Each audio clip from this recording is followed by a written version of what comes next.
todos, olá novamente, Olá. Bem-vindos a este nosso espaço e bem-vindos aqui a este nosso primeiro webinar.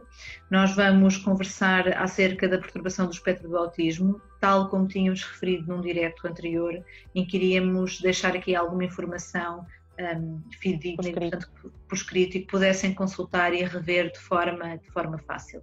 O meu nome é Vanessa Neves. Eu sou psicóloga educacional do Fintar a Dificuldade.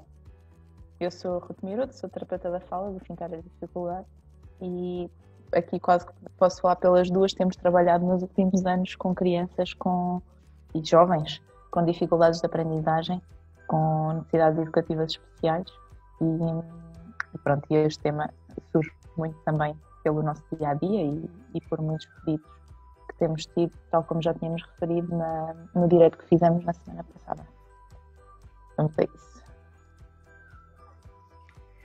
Então, a perturbação do espectro do autismo, a sua definição é a perturbação do neurodesenvolvimento. Existem duas classificações possíveis que são em si semelhantes, através do DSM e através da SIDA. E segundo a Associação Americana de Psiquiatria, as perturbações do espectro do autismo é uma perturbação neurocomportamental com origem em perturbações do sistema nervoso central, que afeta o normal desenvolvimento da criança. Os sintomas ocorrem nos primeiros 3 anos de vida e incluem, na verdade, 3 grandes domínios de perturbação, que são eles o social, o comportamental e o comunicacional, que estão, por norma, interligados. E por vezes até nos vamos repetir, mas é mesmo porque estes são os três sintomas principais, exatamente. A perturbação do espectro do autismo é caracterizada por déficits persistentes na capacidade de iniciar e manter uma interação, seja ela social, comunicacional, e por diversos padrões de comportamento e interesses restritivos, repetitivos e inflexíveis. Tal como a doutora Vanessa referiu, o início da perturbação ocorre numa fase precoce de desenvolvimento, geralmente antes dos 3 anos, na primeira infância, e os sintomas podem não se manifestar na totalidade até mais tarde.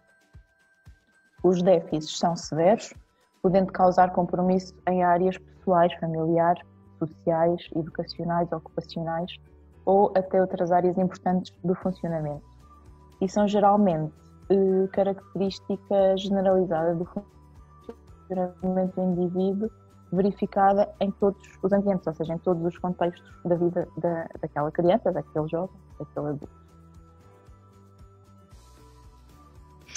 Ora, tal como nós já referimos, isto é um espectro, trata-se de um espectro, portanto existe uma linha, não uma linha condutora, atenção, e não uma linha com sentido, ao contrário do que esta seta aqui até poderá indicar, mas existe de facto um lado do espectro em que o nível é o nível mais ligeiro e o nível mais grave, mais acentuado, o nível 3. E, portanto, estes são os 3 níveis que orientam a classificação da perturbação e, portanto, quando avaliamos uma criança que desconfiamos ou que nos parece que os sintomas encaixam na perturbação do espectro do autismo e quando assim o verificamos, vamos encaixá-la dentro de um nível, não é? Que poderá também ser, mesmo dentro desse nível, mais ligeiro ou mais acentuado.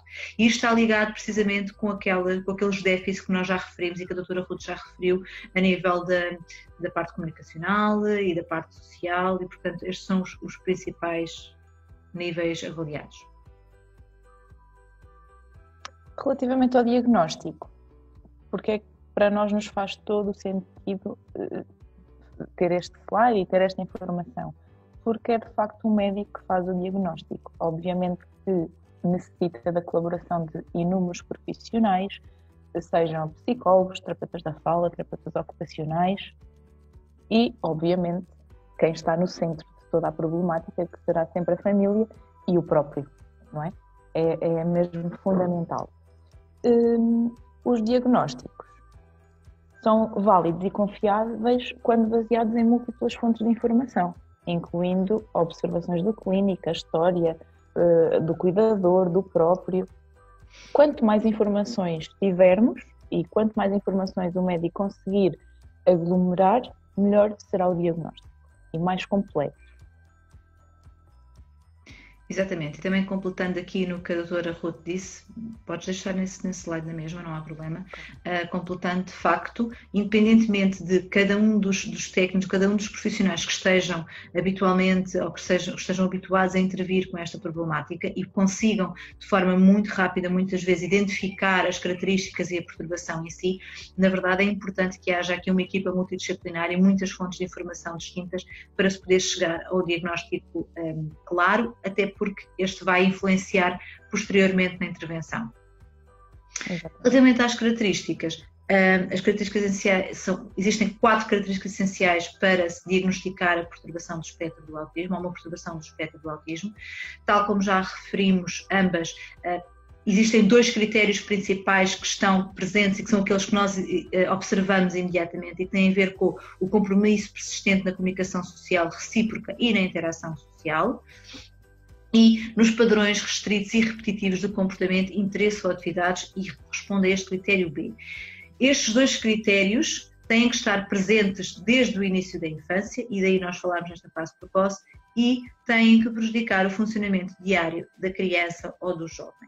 Portanto, estes 2 primeiros vão influenciar os 2 segundos e assim nós temos o conjunto das características para diagnosticar uma perturbação do espectro do autismo. Geralmente, relativamente aos sinais, lá está, a manifestação ocorre antes dos 3 anos, onde nós podemos observar falta de interesse na comunicação social, pouca intenção comunicativa, temos ali, estes são, não sei se concordas comigo, mas penso que estes são mesmo aqueles 2 pontinhos fulcrais aqui nisto. Nós percebemos logo que a criança não interage ou está muito no cantinho dele, para além também de, que já vamos falar mais à frente, mas de alguns comportamentos muito repetitivos. Pronto, e estes sinais são efetivamente mais evidentes a partir dos 2 anos e às vezes ocorre também o retrocesso em algumas áreas do desenvolvimento a partir dos 2 anos.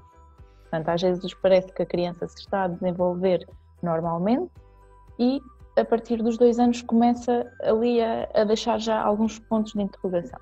E este é um pormenor muito importante, até porque até não há muito tempo atrás nós só nos preocupávamos em identificar e em diagnosticar uma perturbação do espectro do autismo efetivamente quando a criança atingia os 3 anos. E tem a ver com esta capacidade de reciprocidade social, portanto, da interação social, de interagir com o outro de forma intencional. E até aos 3 anos o desenvolvimento da criança é frequente que isto ainda não esteja muito bem adquirido, também não é pouco frequente que a brincadeira com pares ainda não ocorra, ainda é uma brincadeira muito individual e muito, vou dizer egoísta, se bem que não é o termo certo. Mas o desinteresse por uma interação social, isto sim é um sinal que nós devemos estar atentos, assim como a pouca intenção comunicativa. Independentemente da criança ser muito isolada na sua brincadeira, a intenção comunicativa tem que lá estar. Independentemente de ser uma comunicação de qualidade ou não, ou ainda não o ser, ou estar em desenvolvimento, ela tem que ter. E ter intenção é diferente de ter capacidade. Portanto, são coisas distintas e a doutora Ruth poderá falar sobre isso também mais à frente. E esta questão do retrocesso é muito importante também, porque não é pouco frequente as crianças chegarem aos 3 anos e os pais relatarem que o desenvolvimento estava a ser perfeitamente normal, igual aos irmãos, igual aos primos, aos filhos dos amigos. Já diziam uma série de palavras e depois começam a deixar de fazer. Já não usava, estávamos a largar as fraldas com sucesso e depois eles voltam a ter que usar fralda. Estes pormenores são muito importantes. Depois chegamos à idade escolar e aqui podemos observar um maior interesse pela interação social, dependendo de caso para caso. Na adolescência, geralmente podemos observar uma melhoria no comportamento, ou o contrário, ou até um deteriorar de todas estas situações, porque também sabemos que na adolescência é sempre aquele período mais instável para todos os jovens, mas para estes essencialmente, porque têm que aprender a controlar até alguns comportamentos, não é? Portanto, é isto. Então vamos então falar agora em específico do critério B, portanto, destas questões das alterações comportamentais e o facto de se verificarem estes comportamentos repetitivos e restritos.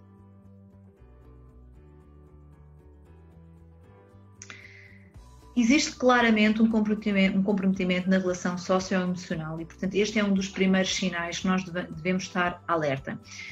Verifica-se um compromisso na capacidade e envolvimento com os outros e na partilha de ideias e sentimentos. Por exemplo, no caso de crianças pequenas, é verificável a capacidade reduzida em iniciar interações sociais e partilhar emoções, e a imitação é reduzida e ausente do comportamento. Em relação à questão da capacidade reduzida em iniciar interações sociais, era aquilo que eu referi há bocado, não é? Portanto, há pouco, quando eu dizia que eles não tinham grande interesse, eles podem estar a brincar sozinhos e é frequente observarmos isto nas crianças, mas há sempre uma vontade de interação, não é? E esta intenção de interação é diferente depois de facto de saberem mediar e saberem fazer. E nas crianças, nas crianças com perturbação do espectro do autismo, existe algum compromisso. Relativamente à imitação reduzida, nós sabemos todos, e eu acho que é do conhecimento, que as crianças aprendem por imitação. E, portanto, o facto de não imitarem de forma tão constante o comportamento do adulto leva a que este comportamento seja observável e nós fiquemos alertas para este facto. E vou dar um exemplo. As crianças aprendem a lavar os dentes, isto é um exemplo prático e simples, não porque a mãe diz como é que se faz, mas porque veem a mãe ou o pai a lavar os dentes e vão imitar o comportamento. Nestas crianças esta capacidade está reduzida, o que pode levar a que surjam outros compromissos noutras áreas do comportamento. Relativamente aos adultos, e a título também de curiosidade, e nos adultos sem compromisso cognitivo, lembrem-se que nós falámos aqui num espectro e, portanto, existem crianças na perturbação e o nível mais grave apresentam compromisso cognitivo, na maior parte dos casos, mas os mais ligeiros muitas vezes não apresentam qualquer compromisso cognitivo. E nos adultos, como eu dizia, existe uma maior dificuldade de processamento e respostas a pistas sociais complexas, como por exemplo, quando entrar numa conversa e não ser desadequado, o que saber dizer e o que saber não dizer na mesma conversa, não é? Às vezes usamos aquela expressão o socialmente correto. É muito observável que adultos com perturbação do espectro do autismo não sejam socialmente corretos e, portanto, sejam muitas vezes desadequados nas interações com os outros.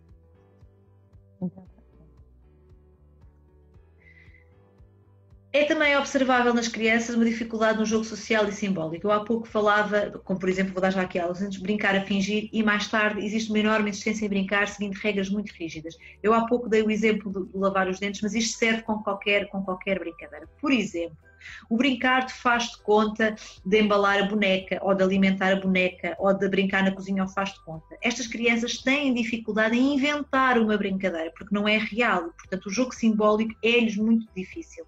E também quando são mais velhos e têm que jogar um jogo, enquanto na maior parte das situações com crianças com desenvolvimento sem não terem esta perturbação, inventam regras e às vezes até consoante lhes apetece e consoante lhes dá mais jeito para poderem ganhar, estas crianças são muito, muito rígidas nas regras, portanto têm que seguir, tem que ser exatamente como disse, são aqueles minutos, é aquela sequência exatamente como estão a dizer.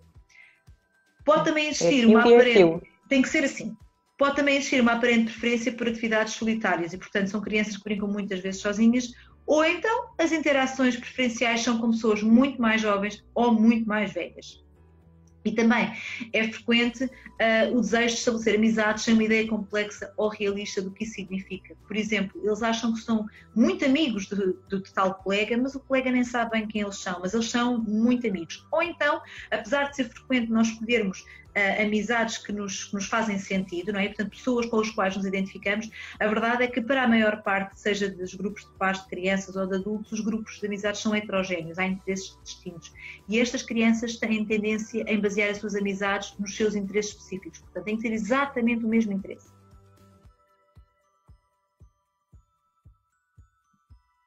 Fica no mesmo sítio. Ok.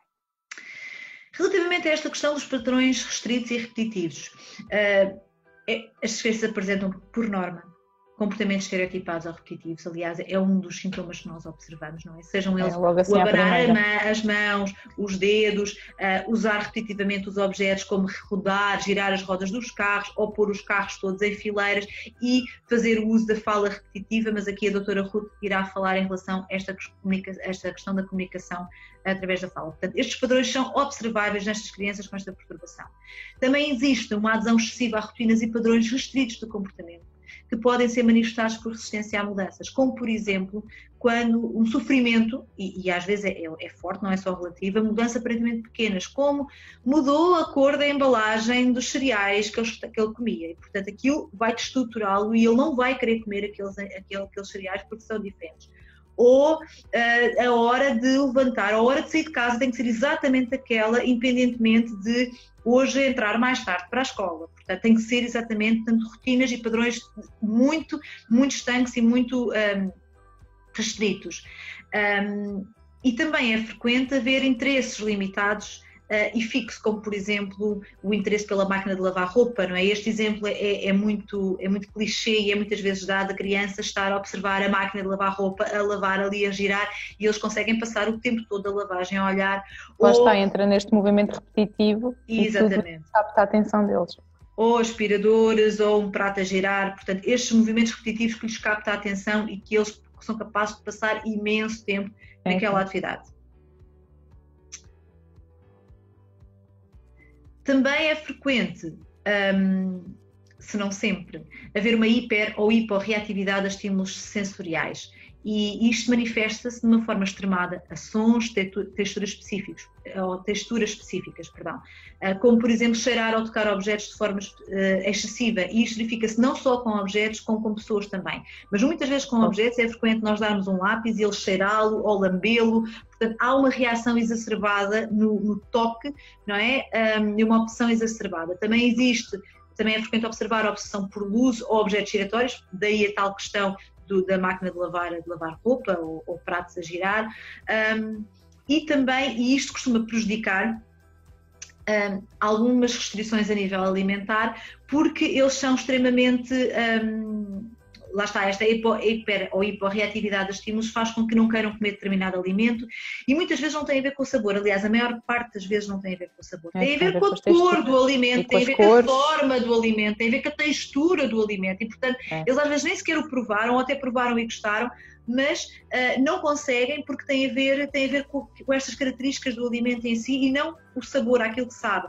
E portanto é frequente também, e isto é observável, separarem os alimentos no prato por categorias, ou por cores, ou por formas, não é? E não é pouco frequente, aliás é bastante frequente, os pais relatarem uma dificuldade nesta questão da alimentação. É normalmente algo que tem que ser trabalhado com estas crianças e com estas famílias, não é? Como contornar esta questão, porque às vezes eles não querem comer praticamente nada. Sim, sem dúvida, esta seleção alimentar é terrível e temos famílias em completo sofrimento porque é difícil, é efetivamente, exatamente, não comem, por exemplo, ou então comem sempre o mesmo e aquela família, aquela mãe, aquele pai tem que andar a fazer, por exemplo, aquela sopa anos. E isto não é um exagero, acontece, há casos em que isto acontece e é preciso nós também termos esta atenção e este cuidado quando, por exemplo, a criança ingressa na escola, porque a família em casa vai ter este cuidado e é preciso que haja este cuidado, atenção, isto tem que ser trabalhado aos bocadinhos, tem que ser trabalhado aos poucos e as coisas têm que ser introduzidas aos poucos. É aqui um trabalho muito de adaptação, não é? E portanto é preciso trabalhar, e quando entram para a escola é frequente haver uma estrutura maior, porque a alimentação que é apresentada à criança não está preparada para isto e não tem isto em consideração, e não é pouco frequente acharem o menino tem que comer porque está na mesa, senão ele não vai comer. Temos que adaptar, portanto, temos que ser capazes de, em conjunto com o técnico, com o profissional que já acompanha a criança ou com a família, quais são as estratégias. Nós temos consciência que as escolas não vão conseguir adaptar tudo e não vão poder só apresentar coisas cor de laranja ao menino para comer ou tudo passado, mas podemos sim trabalhar em conjunto e ir fazer uma transição gradual para aquilo que é possível para aquela criança, até eventualmente ele comer boa parte daquilo que os outros também comem. Porque também temos de ter consciência que há situações em que eles nunca vão sequer comer tudo o que se come. Não, e lá está, a maior parte das vezes não tem a ver com o sabor do alimento, tem a ver com esta questão de é difícil de controlar. Depois chegamos à parte da comunicação, em que subdividimos em dois pontos, que é a comunicação não verbal e a comunicação verbal. Temos miúdos que nunca não chegam a falar e aqui recorremos muito à comunicação não verbal, ou neste caso à comunicação aumentativa e alternativa, que já posso tocar neste ponto um bocadinho mais à frente. Mas a comunicação não verbal é essencialmente caracterizada pelo uso do gesto, a ausência ou em casos de ausência ou diminuição de contacto. Muitas vezes começamos a associar o gesto disto ou daquilo para determinada situação, para determinado objeto.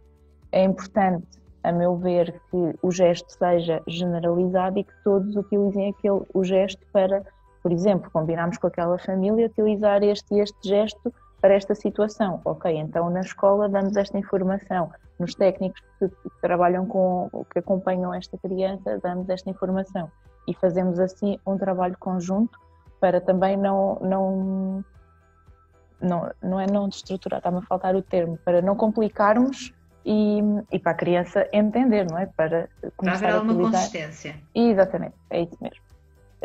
Temos muitas vezes a ausência ou uma diminuição do apontar, eles utilizam muito o apontar, mas às vezes isso já é numa situação posterior, porque muitas vezes eles têm a tendência de ou agarrar na mão ou puxar pela roupa, as calças, quando querem alguma coisa. E o apontar muitas vezes é um dos nossos objetivos de intervenção, porque o pegar na mão ou puxarem o adulto para aquela situação ou para irem buscar aquele objeto que eles querem é muito precoce. Então, muitas vezes o simples apontar, quando eles começam a apontar, isto já é, ok, quero comunicar, já temos aqui uma intenção comunicativa. Pistas faciais. Temos o sorriso reflexo, vezes o sorriso social, e um contacto ocular breve ou muitas vezes ausente. Muitas vezes eles têm aquele olhar quase no vazio, parece que não estão a olhar para nada e mesmo para a outra pessoa eles não fixam. Bem, temos duas situações. Temos a situação em que nos fixam e que estão assim, a olhar para nós, ou aqueles que não conseguem manter contacto ocular nenhum. E depois temos também o uso do espaço interpessoal, a proximidade física difícil ou exacerbada. É exatamente isso. Ou não conseguem gerir o toque, ou então precisam mesmo de apalpar e apalpar, e de agarrar, às vezes, com força. Exatamente, com força. E é mesmo força porque eles precisam mesmo daquilo para... sentir. Não sei, exatamente. Depois, na expressão de emoções. Temos produções vocais compostas por sons repetitivas e fora do contexto, expressões faciais reduzidas e temos duas características, aqui quase que temos características que vão de um ponto ao outro, que é da excitação ou desagrado. Lá está, eles quando não gostam e muitas vezes pode levar a um estruturar de toda aquela situação ou então uma situação de excitação em que é mesmo, muitas vezes temos, por exemplo, este movimento repetitivo quer dizer que eles estão numa situação extremamente contente ou são reações exacerbadas, pronto, às diferentes situações. E não temos muitas vezes expressões faciais na cara deles. Não, estando nós a dizer ou estando nós a dar uma boa notícia ou uma má notícia, a expressão é a mesma. E às vezes temos que perceber também e ter algum conhecimento sobre estas características desta população, porque pronto, nem todos reagimos da mesma forma às coisas, mas estes miúdos principalmente não vamos ter aquela reação, estamos-lhe a dar uma boa notícia e ele, ok. E nos adultos, deixa-me só interromper, só para passar também esta curiosidade, nos adultos é frequente eles não conseguirem equilibrar as duas coisas, ou seja, estão a dar uma notícia ou estão a falar sobre algo, a expressão facial não consegue acompanhar. Não. Eles podem depois ter a expressão facial posteriormente, não é? Portanto, não deixam de sorrir ou de mostrar contentamento, claro. Mas quando estão a apresentar a notícia não conseguem combinar estas duas formas de comunicação. Exatamente. O tom de voz muitas vezes é caracterizado por uma voz monótona ou estridente. Temos dificuldade na compreensão de diferentes prosódias e temos também muitas vezes vozes muito robóticas, muito parecidas com desenhos animados. Isto está muito presente também nos miúdos. Às vezes vamos dar com eles e eles estão a imitar aquela personagem da Disney ou dos bonecos que eles veem em casa, e isto é muito frequente também. Depois, na comunicação verbal, relativamente ao desenvolvimento da linguagem, tal como também já referimos, é um desenvolvimento mais lento, as primeiras palavras são de qualidade pouco usual e o vocabulário é reduzido. Podem nunca falar, isto é um mutismo, podemos ter presente um mutismo em que podem nunca falar, ou termos um mutismo seletivo, dependendo do contexto. Temos muitos casos também em que os pais nos chegam e dizem: olha, ele em casa fala, mas na escola não diz uma palavra. Também é algo que acontece muitas vezes.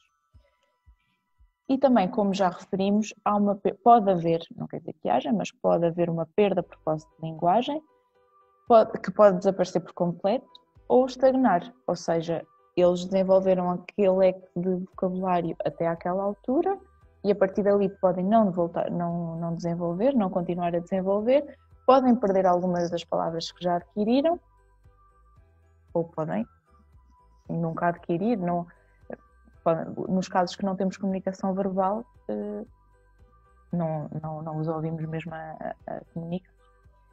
Outra característica importante é a ecolalia, que é a repetição daquilo que eles ouvem. Ou seja, temos miúdos que, boa, fizeste isso, e ele, boa, fizeste isso, boa, fizeste isso, boa, fizeste isso. Muitas vezes eles repetem frases, expressões, palavras que nos ouvem e dos adultos, dos pares, é algo que acontece muitas vezes também. E agora, desculpa, eu acho que tu não referiste a questão porque agora deste este exemplo, boa, fizeste isto, não é? O referir-se a si próprios na terceira pessoa. Pois é, sim. Isso é uma característica também frequente. E se calhar falta aqui, não colocámos. Não, tem, acho que está mais, não sei, temos que confirmar. Mas sim, eles não se referem a eles como eu estou bem, o João está bem. O João está bem, o João está bem e é o João para tudo, não é? Eu quero, eu gosto, o João quer, o João gosta. Pronto, é também muito característico nesta população. Só fazer aqui um paralelo que toca na comunicação não verbal e que nós utilizamos muito para estruturar estes miúdos, que é o uso de símbolos. Muitas vezes os pais são um bocadinho reticentes, não é receptivos, é reticentes no uso de símbolos. Mas, contudo, uma das nossas estratégias nas escolas é utilizar o horário para estruturar o dia deles. É que muitas vezes reportamos também o horário para casa, em que ajuda a estruturar todo aquele dia, toda aquela semana, e muitas vezes quando temos aqui alguma alteração, por exemplo, o horário está pequeno almoço, ida para a escola, lanche, recreio, se há alguma alteração em algum dos momentos do horário, podemos ter aqui uma desestrutura e um descompensamento, porque é muito importante para eles terem as coisas estruturadas. Ok, então e agora para finalizar, não é? Podemos referir-nos às comorbilidades, não é? É frequente existirem mais características ou outros tipos de perturbações associadas à perturbação do espectro do autismo, não é? Nomeadamente, tal como eu já referi, nos casos mais graves, é frequente existir compromisso cognitivo, não é? Também não é pouco frequente nós observarmos uma perturbação de hiperatividade com déficit de atenção. Portanto, é também bastante observável nestas crianças, não é? Esta agitação exacerbada muitas vezes e esta dificuldade em manterem a atenção. Não é pouco frequente nós observarmos quadros depressivos nestas crianças, nestes jovens e nestes adultos, não é? Porque esta dificuldade, somos seres sociais, portanto esta dificuldade muitas vezes prejudica-os neste sentido e eles desenvolvem quadros depressivos. E também não é pouco frequente nos casos mais severos e mesmo nos outros, mas nos casos mais graves, apresentarem dificuldades específicas de aprendizagem, seja por causa deste compromisso cognitivo que apresentam ou porque de facto estas dificuldades de adaptação do comportamento e dificuldades de manutenção da atenção e de concentração os prejudiquem nas aprendizagens. Portanto, não é pouco frequente observarmos também estas comorbilidades, não têm que estar presentes, mas estão presentes muitas vezes. E terminamos assim a nossa apresentação.